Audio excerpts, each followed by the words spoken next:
Hi, everyone. Welcome to today's webinar. We have our presenter, Cindy Stradling, ready to go here. This is one of a series of webinars that we offer, and you can find out about upcoming webinars wherever you found out about this one. Today's topic is Assess to Impress, Enhancing Training Programs Through Strategic Evaluation. And like I said, we have Cindy here. Cindy's been in the business a long time, and she's ready to go. Over to you, Cindy. Great. Thank you so much, Alana. I'm really looking forward to spending the next half hour, 45 minutes, and then I hopefully have some time left for a few questions. Just a little background on me. I'm going to show my agenda here. I've been in the business. I started Athena Training and Consulting back in November 2004, so it's coming up to 20 years. I am also a trainer. I graduated adult education through Seneca College. I'm also a trainer for the Canadian Professional Sales Association and a certified coach through Erickson College. And so my role is that of a training agent. So how I work with my clients is I have partners like Procept, Kevin, and when a client has a need, I do the first very high level needs assessment. I'm going to talk a little bit about that. And then I'm able, once I have the information about what they're looking for, then I'm able to connect them to the right training partner. I have over 150 organizations that I represent, and they cover all topics. And most of them are within the corporate training world. I do have a few that do retail or hospitality, but the majority of them are trainers that work in the corporate world. I'm also a Kolbe trainer. I was trained in Kolbe, which is an assessment tool that actually helps you understand your instinctive way that you take action, which to me is very important to know. And I use this specifically when I do sales training. When I was doing, just back up for a minute, I do very little training now, and most of the work is done with my partners. But when I was doing sales training, and this is an example of having the assessment fit the need, is I would have the salespeople go through the Kolbe index. It was called, they actually had one for sales. They also have a Kolbe A. And what I did was I would be looking for the follow through and the quick start. So there's 4 different areas. I think most of the assessments we know of work on four different areas, or 4 plus subs, like if you think of MBTI or something like that. But what it did was it showed me right away if this person had so follow through and quick start are the 2 most important attributes for a really successful salesperson. So this is the person that can pick up the phone, work independently, do all those kind of things. So when I work with the sales team, I would always have them go through that. And if they didn't have that, at least some of that, I would recommend that they put them either in a different job or not hire them if that was part of the hiring process. And I have to say it worked extremely well. And the other one that I did get certified, and I don't know how many people here will remember it, used to be True Colors. And it was, I think it's called Personality Dimension. And it was around your preferences. It was really a lot of fun. It was a great team building kind of program. And again, you want to match it to what your needs are. So I'm going to share just throughout today a few personal stories, and just to give you an example of how I work. And so when I come to an organization, one of the things, the first things I do for the assessment is try to get as much history as possible. So what have they done in the past? And what worked, what didn't work, and what caused them to call me in at this particular time? Was there a triggering event, or was this a result of ongoing development, or is it a new initiative?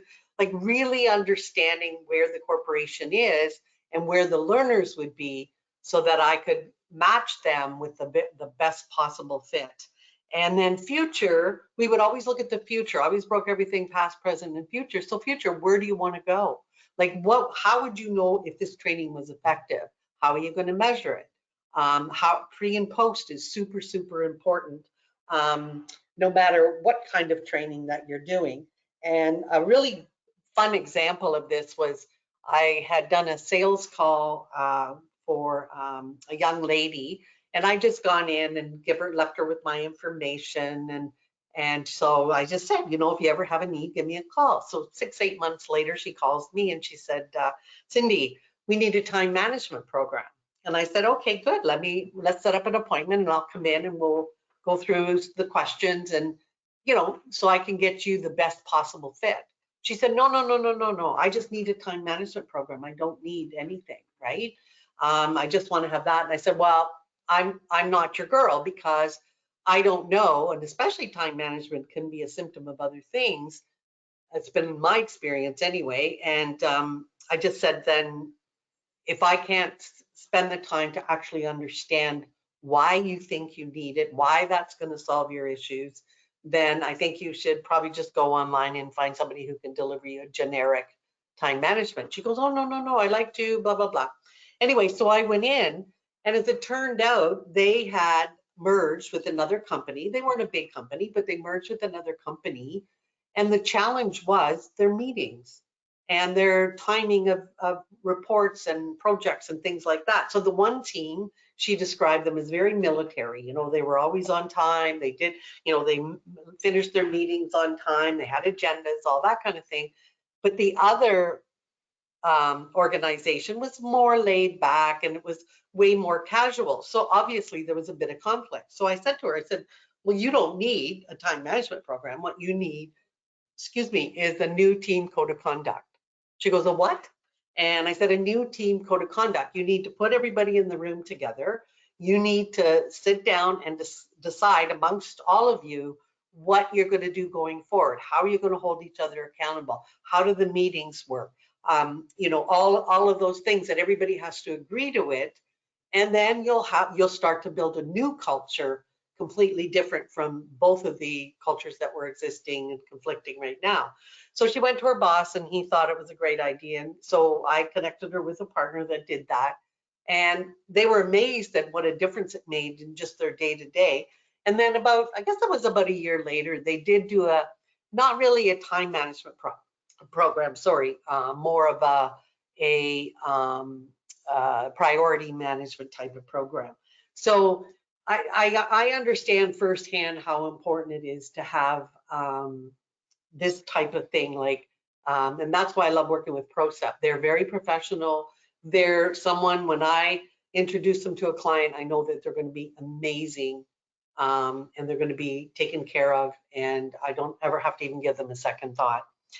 So that's a little bit about who I am and what I do. And I'd like to start with a land acknowledgement. Now I'm located here in Toronto, so people that are listening may be somewhere else, so your acknowledgement might be a little bit different, but this is where I am located. So I acknowledge that the land I'm standing on is a traditional territory of many nations, including the Mississaugas of the Credit, the Anishinaabe, the Chippewa, the Haudenosaunee, and the Wendat peoples, and is now home to many diverse First Nation, Inuit, and Métis people. I also acknowledge that Toronto is covered by Treaty 13 with the Mississaugas of the Credit and the Williams Treaty signed by with multiple Mississaugas and Chippewa bands. I think it's really important that we always remember how fortunate to have the land that we're on. And so what I've done is I've broken everything down into the 5 benefits of using assessments for my presentation.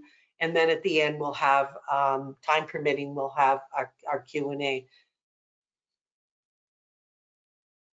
So when we think about the benefits of using assessments, I think it's so important, because a one-size-fits-all approach to training or learning of any kind just simply doesn't fit. You need to understand who's in the audience, who's going to be the participants, where are they now, we want to make sure that whatever they're doing, that I believe it's the cornerstone of training, is making sure that you fully understand what is needed to continue for the employee and the company to thrive and to keep going. So this session will cover the 5 of the many benefits of assessment tools, because they can leverage pre-training assessments to identify needs, post-training, to evaluate the effectiveness of your program, and ongoing assessments to facilitate continuous improvement and growth. So I think it's really, really important to identify the needs. And I'll probably say this a million times, and you'll hear me say it, because I don't think it can be said too much, is the importance. And so there's many different ways of assessing people for different reasons. You know, it could be for hire, for succession planning, but I'm going to be focusing today on employee development, so their professional development. And so assessments, to me, provide a baseline. I think it's really important to know where you are. How are you going to measure if you don't have that? If you don't have a starting spot or somewhere documented where they are, how are you going to know if they're improving? How are you going to know if there's gaps? So I think, to me, this is the fundamentals. This is the most important starting point of measuring your progress, because it's too challenging to try and assess the effectiveness, and it can help you identify what's working and what's not working, and it can be a feedback mechanism that will help you. So I think it can also be very motivating for your employees, and it can ensure that progress can be measured accurately. I think it's really important. So, and it's really good for measuring performance over time. So it could be however you set your learning plans, annually, semi-annually, every other year, whatever it is. And you can align goals, which is really important. You can align goals, achievable goals, based on the performance levels. I don't know if you've ever had the experience where the person just didn't have the skills to meet their goal. It's as simple as that. And I've seen it happen where they aren't given the training, or they're not given the opportunity to, could be mentor, or being able to get access to some tools to be able to get the job done. And goal setting, without you set your goal and the person is set up to fail before they even start. I think it's really, really important that, and I think for me, this is the foundation. This is the cornerstone, setting, having it as a baseline. I have to know that. And it can be taken at different times in your organizations. One of the questions I often get is, when is the best time to start measuring? And I say today. So wherever you are, whether you're measuring people when they come in or they've been with you for years, it doesn't matter, because it's really esteeming for employees and motivating when they see themselves moving forward and getting their goals met. It can also create a culture of continuous improvement and engagement. Studies show that when you invest in your employees, they stay longer, they're more engaged, and it not only benefits the individuals, but it also contributes to the overall adaptability and competitiveness of the organization. And it's important that and we'll talk about this a little bit later, but that they're aligned, that their goals are aligned with the organizational goals. So what do I have to do every day to make sure that we meet these organizational goals? Do I have the skills? Do I have the staff? Whatever it is that needs to be done, because they have to connect. They have to be able to speak to one another. And training is tailored to identify gaps. A lot of times you'll have someone go through a program, and you'll find out, either through testing or actual, working on something, that maybe they're missing something. And this is where sometimes I would recommend coaching. So maybe you've got a group of 10 people who go through a course, and then there's one person that has a few gaps. This is where you might want to consider giving someone a coach or a mentor or something like that to help them move along. Because, if you don't do the assessment, you won't know the gaps. And, you'd hate to think that you'd lose a really good employee who's working really, really hard, but just doesn't have the skill to be able to do it. And I think that is really, really important.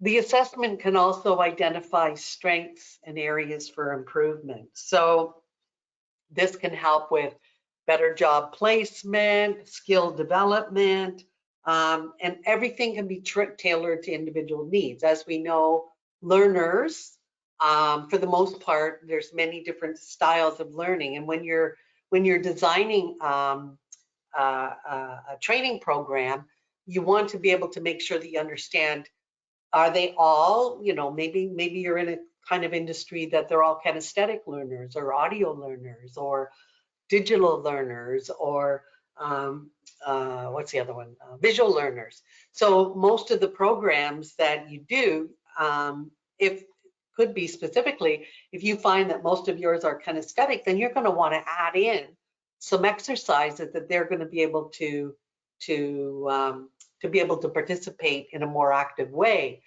But knowing, if you don't assess, how are you going to know, right? You need to be able to allow for improvement for the employees.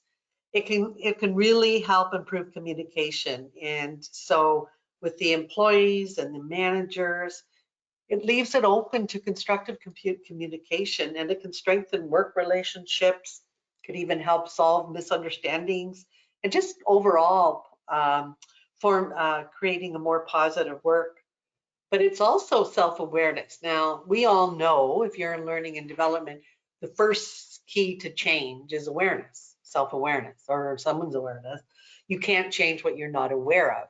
And assessments can show that. And that's the beautiful part when we're looking at them, is for people to say, oh, or conversely, I've seen it where people are actually better in some areas than they actually give themselves credit. Sometimes we can be, hard on ourselves, and maybe we're better at something than we actually realize. And uncover hidden talent. So it may not be apparent in their day-to-day work that there are things that they do, that they have talents that could help them get promoted, could help in another department, could help with succession planning, could help just with their own development. Maybe they could help other employees. So that is something. In fact, when I was doing True Colors, I remember I got hired to work with a number of actuaries. And so with True Colors, there's green, gold, orange, and blue. So green and gold are more your, very analytical, detailed type people. So my assumption was there would be a lot of green and gold there. And your orange are more risk takers and out there a little bit, and they're a little bit more fun seeking and higher energy. And blues are more your, the person that everybody goes to when they have an issue. They're the nurturer, the sort of what we call the moms in the group kind of thing. And so when we did our assessments, just like I thought, most of them were green and gold. And young lady come over to me and she goes, yeah, but I'm an orange. And I said, yeah, it's possible. She'd worked there so long that while she was at work, she was actually had taken on the roles and responsibilities, and it was learned behavior. So she was in an environment where she was like out there, maybe a little louder than everybody else. She honestly, without even realizing at an unconscious level, felt like she might not fit in. So she had some learned behavior that would help her be able to work comfortably in that environment. And so once we told everybody, I said, okay, tell everybody. Everybody was like, well, yeah, we need more fun in the group. We need your ideas. And I could just see on her face how accepted she felt. And I think anything that we can do to connect people, or just to have them really happy to go to work and happy to contribute and happy to be part of it. And I think assessments honestly go such a long, long way to be able to do that. I know that I do presentation skills for some of my clients, just a few clients that I do. I've done them for years. And when we have them assess themselves, how do you think you are, a novice, intermediate, whatever, they're always below. They always rate themselves below where they think they are. They always, almost always, they always, and when they do the presentations, they go through the exercises, they get up and talk, and they see their video. I would say 90% of them are like, wow, I'm actually better than what I realized. So I think it's really important that we as humans, we assess ourselves. We need to have outside influences or in other people's input to help us actually really see some of our hidden talents.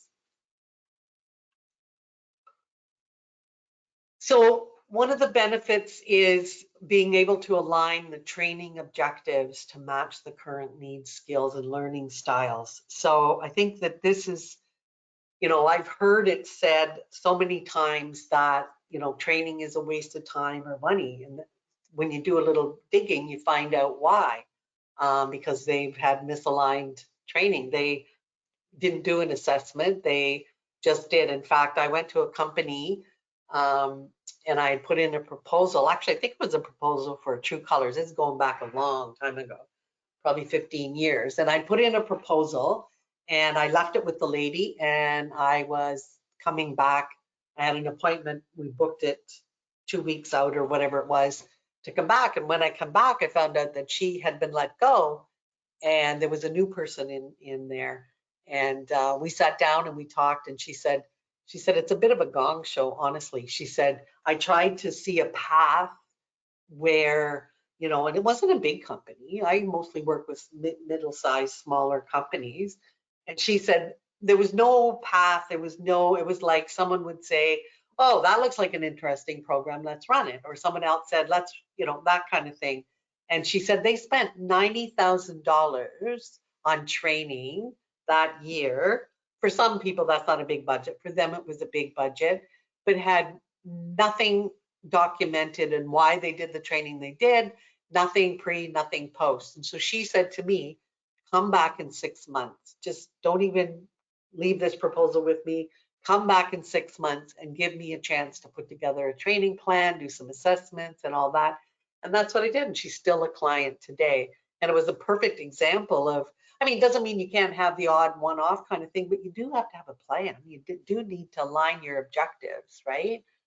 And so that's what it does. And you'll miss learning opportunities if they're misaligned. And I think the worst part is when employees are in programs that they don't like or they don't feel are of value, it gives learning and development a bad name all the way around. So they're not that open to go and spend a half a day, or I guess a lot of people do hybrid now, or a full day in a training course because they've had bad experiences in the past. But letting them see that you're assessing, letting them see and be part of that and give you feedback on what their needs are, where they feel like they need the extra support, can make a big difference. It's also really important for career development because if you promote from within, then you can create training plans. These are the courses you have to take. These are the skills you have to have. When people are on purpose or they've got a plan and they know where they're going, usually they're there longer, so it's less turnover, but it's greater job satisfaction. And I think it's really important. It can also highlight areas that where the employee will excel, so that when they're being considered for another position, that they can actually do the job. And so I think it's really important to be able to do that. And then avoids the potential investment in ineffective training. And this is, I'm going to share another story with you that that speaks to this. So I had a company that they had inside sales and outside sales. It was a manufacturing organization, and there was a new manager come in, and what he realized was there was a lot of conflict and back and forth. The in-house salespeople thought the outside salespeople just played golf, and the outside salespeople thought that the inside were just stuck on the internet all day long and didn't really do any work. So there was a lot of sort of bad feelings. And so he had taken and had this other company come in that I don't know exactly the name of the training that they had, but didn't work. It actually made things worse. I think it was something around team building or along those lines. So he called me in, someone recommended me and said, you should talk to Cindy. And we talked, and, you know, I got a sense, and they were all men. And I said to him, I said, you know, what I would recommend is that those of you who know it, there's a place up in King City called Kingsbridge, and they have high ropes. And they have courses where obstacle courses, they climb up mountains, and you know, they build canoes, and they do all kinds of things like that, but get them completely out of their element and put them onto teams so that they have to see each other just as human beings. I've seen this work so many times. I used to work for a high ropes company when I first started in training, and I would see people transform like just in their face overnight, just because of what they went through. Anyway, so he went up, and he almost wasn't going to do it. He couldn't understand how it could help. And I said, just trust me, okay? I've been around, I know. And so he did, and I had my partner who specializes in high ropes. And that night, I got a phone call from the trainer who said he never saw such a group bond so quickly as these guys did. And the next morning, I got a voicemail saying that as far as he was concerned, we moved that team forward in terms of their connection and collaboration and all that stuff ahead 6 months. He said it would take 6 months minimum for them to start working together the way they were. And the secret is they put them into a place that was completely uncomfortable. So sitting in a boardroom, sitting in a, you know, even going to a hotel probably wouldn't have been as effective, or wasn't as effective as putting them way outside their comfort zone. And it turned out great. I recommended lots of people do that kind of thing as well. And the most important thing for me is if I can't provide them with a partner, and this is me speaking personally, I just tell them I don't have anybody in my alliance that can do that. But what I do, that doesn't sound right. What I do is I would reach out to my alliance, and through them be able to find some, because I've had some people ask for some unusual types of training. And so when it comes back through my alliance member, then I send it off to them and say, you know, you have to do your own due diligence. You know, that's what I do, check references, do all that kind of thing, and verify any credentials. But it's come from someone who I've already validated. So it would have a lot of, so it's really just a service. So, and I've had so much feedback that, you know, they could never, it would have taken them forever to find that kind of training on the internet because it was so isolated or so unique.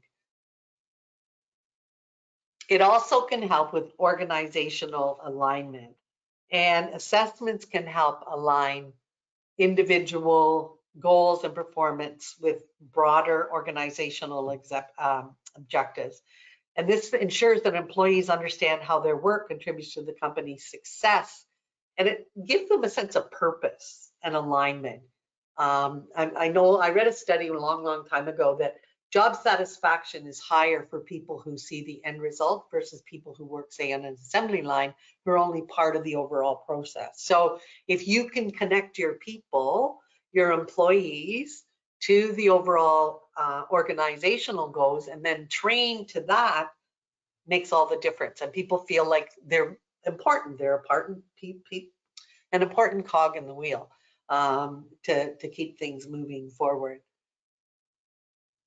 It can totally impact the performance, and in some cases, inadequate training doesn't address a specific need. It can actually have a negative effect on job performance. So this can affect productivity, quality, the overall effectiveness of people's working. And I think that when I refer back to the Colby, when I was making sure that I had people that when I was doing the training, Because if they had to do cold calling, they definitely had to have follow through, because that is half of it, is making the calls, leaving the message, doing the follow-up. All of that is a fundamental piece of training for sales. And if they didn't have that, it could impact their performance and they wouldn't get the numbers. And then they get frustrated. Then they think, so it doesn't do anybody any favors. You need to understand who they are, what their gaps are, and how can you support them to do that. And then supports employee loyalty, retention, and less turnover. So I don't have to tell anybody here what less turnover means for HR, for costs, and just having loyal employees and retention. And I know people tell me all the time that, people don't stay longer than 5 years or whatever. But at least when they're there, if they really, really, really feel engaged and part of the whole picture, they'll be really loyal. They'll be loyal, and chances are they'll stay even longer. And it's important because you want to make sure that with the different learning styles that you're appreciating who they are. And I think that's another big consideration. It can also enhance team dynamics. I think that's really important. Regular feedback strengthens relationship and fosters trust. And I think if you've gone through an experience where maybe you didn't get the proper training, or you've been put in a situation that had ineffective training, maybe you don't trust training anymore. So if you're getting regular feedback from your boss and your teammates, and you're that you're doing a good job, that you're filling those gaps, you're doing all the things that you need to do, I think it's an absolute must for building teams. And it can improve morale and motivation. I think that one of the things that there's one of my partners does, it's a insights, I think it's called. Oh no, it's called Lumina. So there's so many, like there's hundreds and hundreds and hundreds of different programs. And so Lumina and Colby both, what they do is, when it comes to a team, is they will have a new person, when they're hiring them, take the assessment, and then they're able to take that assessment and put it with the existing team to see how well they would mesh. And it's pretty incredible. I know for the sales teams that I worked with, it was amazing. It was like, wow, they could actually do that. And I'm sure, since I haven't been with Colby for years, I'm sure there's a lot more these days that work really, really well.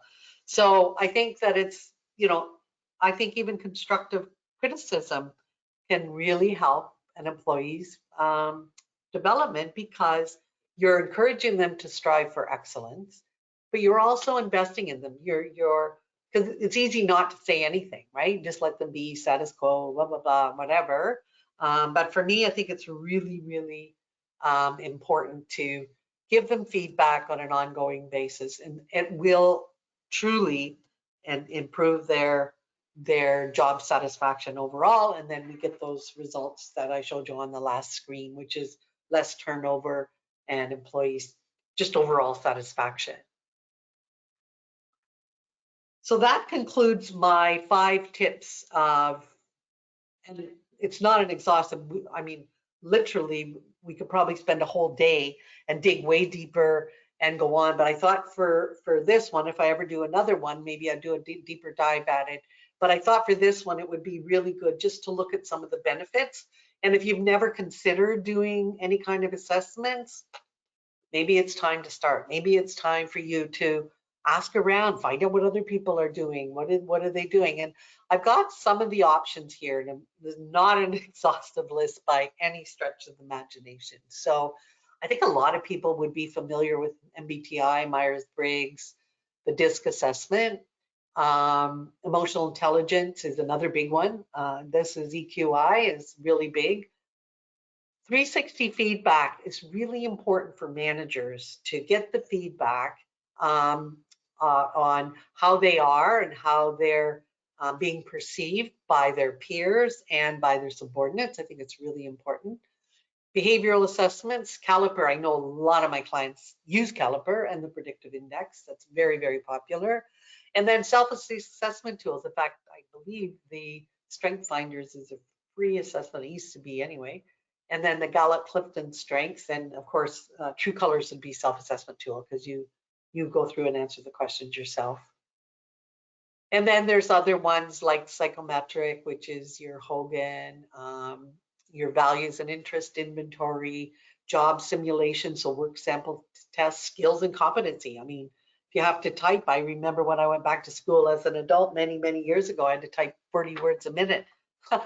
Still don't think I ever made it, but that's beside the point. I think the lady in the testing room was like, okay, she's not going to go away, so we'll give it to her. I probably got up about 36, 37. Then cognitive ability tests, culture and engagement, Gallup 12.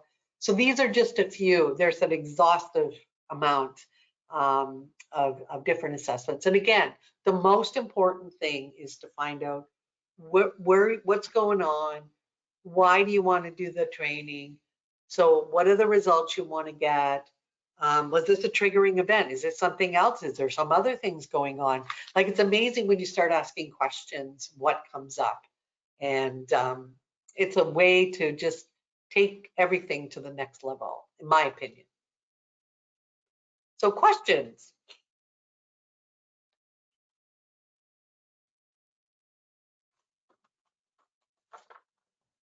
Hi, Cindy. Thank you so much. There are a couple of questions. The first one we have here is from Allison, and she says, do you have a preferred assessment tool? No, because it all depends on the need. It all depends. I mean, I like Colby, but I also like MBTI. I also, you know what I mean? So the most important thing, Allison, is to whatever it is that you're measuring, make sure that you get the right tool to do the measurement and what you need it for. Thanks, Cindy. Okay, the next one here I have from Mohammed, and he asks, do you think assessments are a good tool to use in recruitment? Yes. Again, if I go back to my example of Colby, when it comes to salespeople, now I'm not an HR recruiter by any stretch of the imagination. That's not an area I've ever worked in. But I do think that if you've got a certain level of skills that you need to have for a particular job, you need to be able to assess the level that the person that's coming in to be able to do that. And like I showed you, there's hundreds and hundreds of different assessment tools. And again, I always go back to the same thing. Make sure that the assessment matches the need. Great. And we have one last question here from Carol, and it's, how often do you think organizations should conduct employee satisfaction assessments? I don't think employers do it enough. I think it should be annually. I think at least once a year that, and when they ask them the assessments, I think when they send them out and the questions and everything, is to get really specific on the kinds of answers that they want. Because I've done participated in satisfaction, and I don't find sometimes that they go deep enough or specific enough. So if, again, it goes back to, what do you want to get from this? Like what learning, what do you want to know from your employees, like specifically, and give the questions in a way that, and then give them also, I believe there needs to be some sort of open space, like, so they can answer in their own words versus just multiple choice or something along those lines, because then you're going to get some truth. And people do random in-person satisfaction, assessments as well. And I think that can be very, very helpful. I hope that answered your question. Thanks, Cindy. That's all the questions that we have here. I'll give it another 10 seconds to see if anybody has a last minute question they'd like to ask. And I'll remind you again to check for upcoming webinars where you found out about today's webinar. And if you want more information on the topic that you heard about today, you can contact Procept at sales@procept.com or use our 1-800 number, 1-800-261-6861. Thank you, Cindy. I think that's all we have today. So much. Thank you, everybody, for coming. And the truth is, if you're going with Procept, you've got the best. Like, you really do have one of the best companies. Thank you so much. Have a great day.